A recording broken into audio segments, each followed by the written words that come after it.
You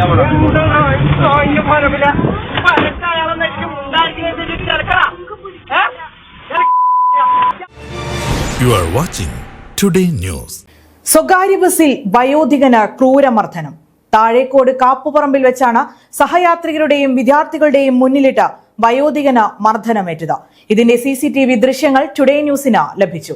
മുഖത്തിനും കൈക്കും പരിക്കേറ്റ വയോധികൻ സ്വകാര്യ ആശുപത്രിയിൽ ചികിത്സയിലാണ്. നിങ്ങളുടെ നിക്ഷേപങ്ങൾക്ക് UGS ഗ്രൂപ്പ് നൽകുന്നു അതിവേഗ വളർച്ച. UGS ഗ്രൂപ്പ്, സ്വപ്നങ്ങൾക്ക് വിശ്വാസത്തിന്റെ കയ്യൊപ്പ്. താഴേക്കോട് കാപ്പുപറമ്പിൽ വെച്ചാണ് സ്വകാര്യ ബസിൽ വയോധികന് ക്രൂരമർദ്ദനമേറ്റത്. താഴേക്കോട് മാരാമ്പറ്റ സ്വദേശിയായ വയോധികനാണ് മർദ്ദനമേറ്റത്. തിരക്കുള്ള ബസിൽ വിദ്യാർത്ഥികളും സഹയാത്രികരും നോക്കി നിൽക്കെയാണ് യുവാവ് വയോധികനെ മർദ്ദിച്ചത്.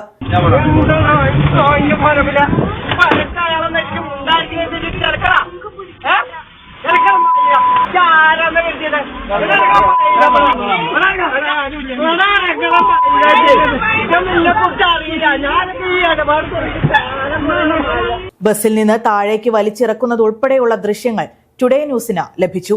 മർദ്ദനത്തിൽ വയോധികന്റെ മൂക്കിനും കൈക്കും പരിക്കേറ്റു. ഇദ്ദേഹം സ്വകാര്യ ആശുപത്രിയിൽ ചികിത്സയിലാണ്. ബിഡാത്തി സ്വദേശിയായ യുവാവാണ് മർദ്ദനത്തിനു പിന്നിലെന്നാണ് വിവരം. ഇയാൾ ലഹരി ഉപയോഗിച്ചിരുന്നുവെന്നും സംശയമുണ്ട്. പെരിന്തൽമണ്ണ പോലീസ് സംഭവത്തിൽ കേസെടുത്ത് അന്വേഷണം ആരംഭിച്ചു. Today news, Perinthalmanna.